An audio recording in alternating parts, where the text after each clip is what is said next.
అనుదినమన్న శ్రోతలకు మన ప్రభువును రక్షకుడై ఉన్న యేసుక్రీస్తేక సరిసాటి లేని మహా గొప్ప పరిశుద్ధమైన నామమునందు శుభములు. నేడు 2025 సంవత్సరము అక్టోబర్ మాసము 14వ తారీఖు మంగళవారం నాటి ధ్యానాంశము మోషే.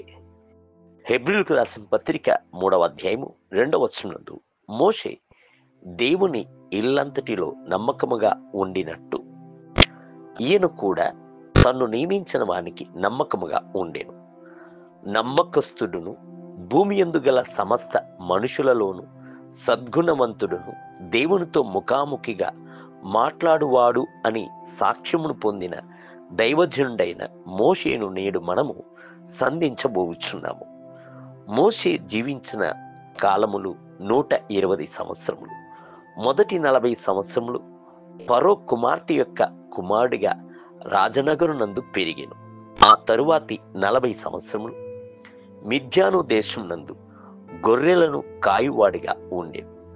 దాని తరువాత 40 సంవత్సరములు ఇజ్రాయేలు ప్రజలను ఐగుప్తులో నుండి విడిపించి కనాను దేశము వరకు త్రోవ నడిపించుకొని వెళ్ళిన వాడిగా జీవించెను. ఒక దినమున మోషే తన గొర్రెలను తోలుకొనుచు దేవుని పర్వతమును హోరేబు మట్టుకు వచ్చెను. అక్కడ ప్రభు యొక్క దూత ఒక ముళ్ళ పొద నడిమిని మండుచున్న అగ్నిజ్వాలలో నిలబడి ఆయనకు ప్రత్యక్షమయ్యాడు. అప్పుడు మోషే తేరి చూచినప్పుడు అగ్ని వలన ఆ పొద మండుచుండెను గాని పొద కాలిపోలేదు. అప్పుడు మోషే, ఈ పొద ఎలా కాలిపోలేదో నేను ఆ తట్టు దగ్గరకు వెళ్ళి ఈ గొప్ప వింత దృశ్యమును చూచెదననుకొని మోషే దానిని చూచుటకు అతడు ఆ తట్టున వచ్చుటను యెహోవా చూచెను.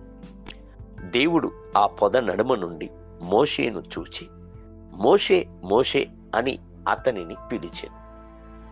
అందుకు మోషే చిత్తము ప్రభువా అనెను. నిర్గమకాండము 3వ అధ్యాయము 1-4 వచనములు. ప్రభు యొక్క దర్శనము ఎదురు చూడనిదై ఉండెను. రాజనగరు నందు పెరిగినను 40 సంవత్సరములు గొర్రెలను కాయుట అనుట అది ఎంతటి వేదనకరమైన దౌర్భాగ్యమైన అంశము. మోషే ఆ సంగతిని తలంచి మనసునందు సొమ్మసిల్లి ఉండి ఉండవచ్చు. అయితే ప్రభు యొక్క పిలుపు అకస్మాత్తుగా వచ్చింది. అగ్ని నడమ నుండి ప్రభు మోషేను దర్శించుటకు తీర్మానించాను. ప్రభు నేడును మిమ్ములను దర్శించుటకు కోరుచున్నాడు. యాకోబునకు నిద్రయందు యాకోబును దర్శించి ఇజ్రాయేలుగా మార్చెను.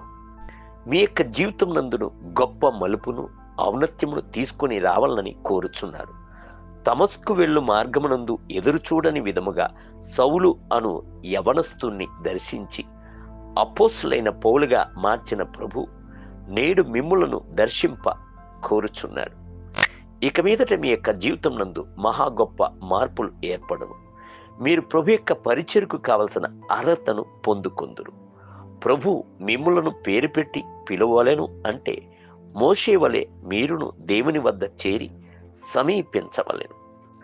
అగ్నిని తేరి చూచుచు సమీపించి రావలెను. అప్పుడు ఆయన మిమ్ములను పిలుచుచున్న శబ్దమును మీరు స్పష్టముగా విందురు.